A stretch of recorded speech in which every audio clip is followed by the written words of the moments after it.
Shalom anak-anak ibu semuanya. Pada saat hari ini kita akan memulai pembelajaran online kita. Terlebih dahulu kamu harus menyanyi, berdoa, dan membaca Alkitab. Oke, kita akan memulai pembelajaran online kita dengan materi sebagai berikut. Karya pengampunan Allah dilakukan sejak manusia jatuh ke dalam dosa, di mana pada saat itu Adam dan Hawa tidak mentaati perintah Allah. Mereka memakan buah pengetahuan yang baik dan yang jahat. Padahal Allah sudah berfirman kepada mereka, semua buah yang ada di dalam Taman Eden boleh mereka makan, tetapi buah pengetahuan yang baik dan jahat tidak boleh dimakan, sebab ketika mereka memakan buah tersebut, mereka akan mati. Lalu datang si ular menggoda si Hawa supaya memakan buah tersebut, karena ular mengatakan ketika memakan buah tersebut mereka akan hidup dan sama seperti Allah. Akhirnya Hawa tergoda oleh godaan si ular dan memakan buah tersebut dan diberikan kepada suaminya. Lalu apa yang terjadi? Mereka malu dan mereka ketakutan. Dan Allah pun mengusir manusia itu dari Taman Eden. Setelah manusia diusir dari Taman Eden, manusia melakukan kejahatan yang sangat menyakitkan hati Allah. Kejahatan yang dilakukan itu membunuh, merampok, memfitnah, bahkan mengawinkan sesama saudaranya. Lalu Allah murka kepada manusia, mendatangkan air bah ke bumi selama 40 hari 40 malam.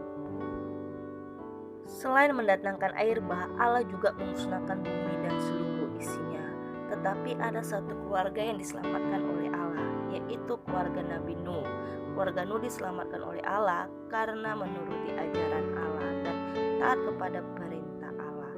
Dari peristiwa air bah ini juga membuktikan bahwa Allah tetap mengampuni dan menyelamatkan manusia yang hidup benar dan menuruti ajaran Allah.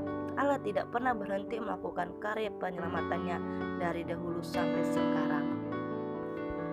Cara Allah mengampuni dosa manusia yaitu dengan mengutus Tuhan Yesus Kristus datang ke dunia. Tuhan Yesus Kristus datang ke dunia untuk menyelamatkan manusia yang berdosa. Penyelamatan dilakukannya melalui kematiannya di kayu salib.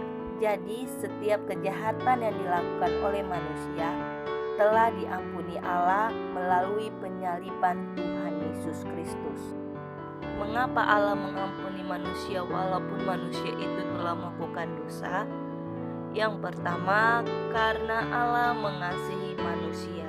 Sebesar apapun kekecewaannya terhadap manusia, hal itu tidak mengurangi cintanya yang begitu dalam pada manusia. Allah mengasihi semua ciptaannya dan Dia selalu memberi kesempatan untuk bertobat. Seperti yang dikatakan Yohanes 3 ayat 16, karena begitu besar kasih Allah akan dunia ini. Jadi, karena Allah adalah kasih, sehingga Dia dapat mengampuni manusia dan manusia mendapatkan kehidupan yang kekal. Yang kedua, Allah Maha Pengampun. Dia bersedia mengampuni manusia yang bertobat dan berbalik kepadanya. Ketika Yesus ditanya berapa kali kita harus mengampuni orang yang bersalah kepada kita, jawab Yesus 70 kali 7 kali. Artinya kita harus mengampuni itu tidak terbatas. Yang ketiga, karena Allah adalah penyelamat. Allah sudah berulang kali menyelamatkan manusia melalui para nabi yang diutusnya. Akhirnya Allah rela hadir ke dunia dalam diri Yesus Kristus untuk menyelamatkan dan menebus dosa manusia. Tidak ada seorang manusia pun yang dapat melakukan tindakan seperti yang telah dilakukan oleh Yesus. Dia tidak berdosa tetapi harus menderita dan mati sama seperti orang berdosa. Menurut Rasul Paulus, dia menanggung segala dosa kita. Jadi Allah mengampuni kita di dalam Kristus dengan mendamaikan kita dengan dirinya. Melalui pengampunan itu Allah memperbaiki hubungannya dengan manusia.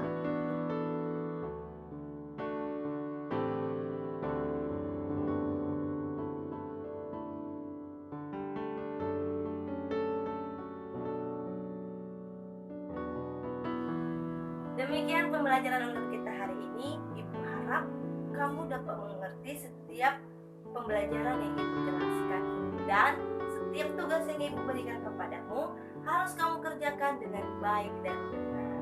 Dan kamu harus tetap di rumah, tetap jaga kesehatan, tetap berdoa. Tuhan Yesus memberkatimu.